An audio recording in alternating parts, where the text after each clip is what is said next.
I'm meteorologist Carly Gomez with more on your high avalanche danger we are seeing in the Central Sierra.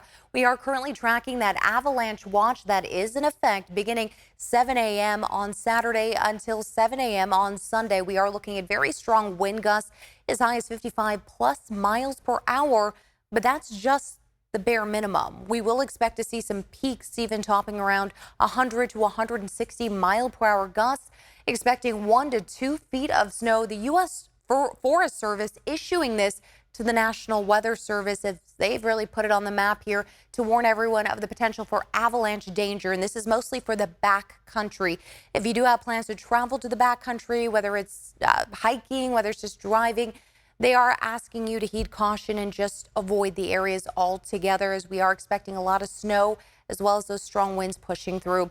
This part of a big storm system and a winter storm warning that's expected to be in effect here as we kick off Friday night into Sunday morning, 4 a.m. Now, we are looking at elevations as low as about 3,500 feet, but the heaviest snow is expected around 6,000 feet, and we are going to expect this really continuing even as late as Sunday mid-morning hours as we'll get some of our last flurries pushing through.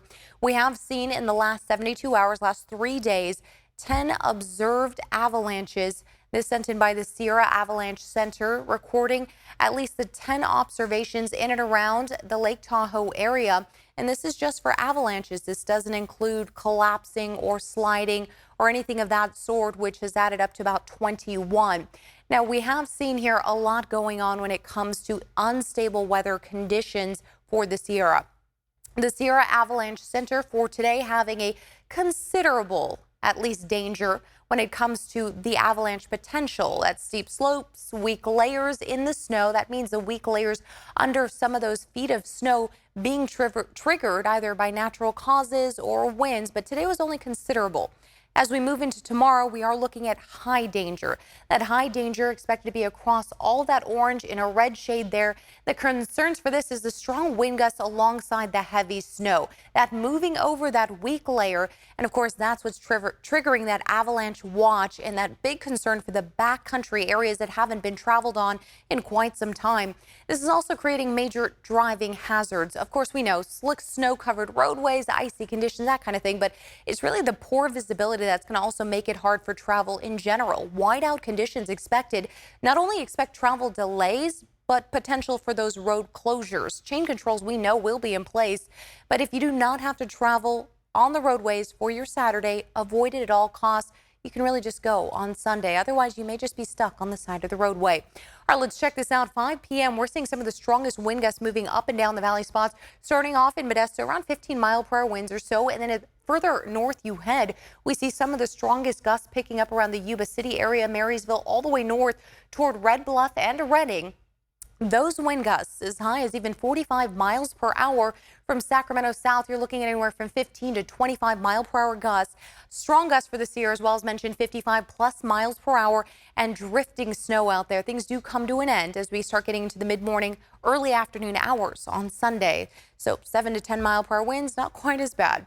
Let's take a look here at 5 a.m. on Saturday. We'll get our first look at a few sprinkles, a quick shower, Jackson, Arnold, Murphy's, and then finally in the Sierra from Kirkwood to Truckee, we're starting to see some of that snow beginning to move down. Most of the bulk of the storm still just offshore north of Santa Rosa, beginning to move into the morning hours by 7:30 a.m. Expect some downpours from Sacramento to Elk Grove areas in the North Highlands, Del Paso, moving towards Citrus Heights.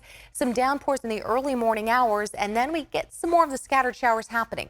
By lunchtime, closer to 11:30 a.m., you get a small break. Most of the rain in the foothills, piling snow now for the Sierra. Then the second wave hits right there. We start getting downpours once again from 7 to 8 p.m. A nice solid line of showers from areas of Auburn, Sacramento, Elk Grove, all the way down to San Francisco. This will begin to pass through, and we see just north here a bit of clearing north of Yuba City. Getting into the evening hours, a few more scattered showers on and off throughout the night. And then finally, into your Sunday, as we get to mid-morning hours, things should start clearing out. Looking at our potential for snowfall totals, we mentioned 1 to 2 feet.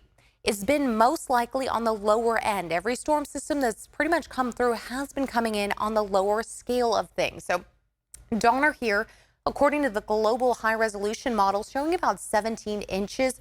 Tahoe City 7, 21 inches there. Twin Bridges, these are actually looking a little closer to what we should be seeing. Previous numbers as of 24 hours ago were showing Donner closer to about 24 inches. Now, the European model is showing something closer now to the global model, 14 inches in Donner, 10 in Twin Bridges there. So this is much on the lower scale of things. So we're going to find out exactly where we hit as we get into Sunday with snowfall totals. Rain totals, a bigger storm system than what we saw earlier in the week. We'll finally start getting anywhere from maybe a quarter inch to a half inch of rain in the valley spots from Saturday to Sunday. And then finally, with your 10-day forecast, we are going to start warming up. So the cold temperatures we've been dealing with all week are going to start at least increasing after Saturday. By Sunday, we're actually jumping into the upper 50s, so 10-degree increase here with partly sunny skies. Even overnight lows getting warmer in the mid to low 40s. Meanwhile, we were dealing with those mid to low 30s just days ago. We'll finally see temperatures returning even into the mid to low 60s by next weekend, but a few more storms look like they may be in the pipeline.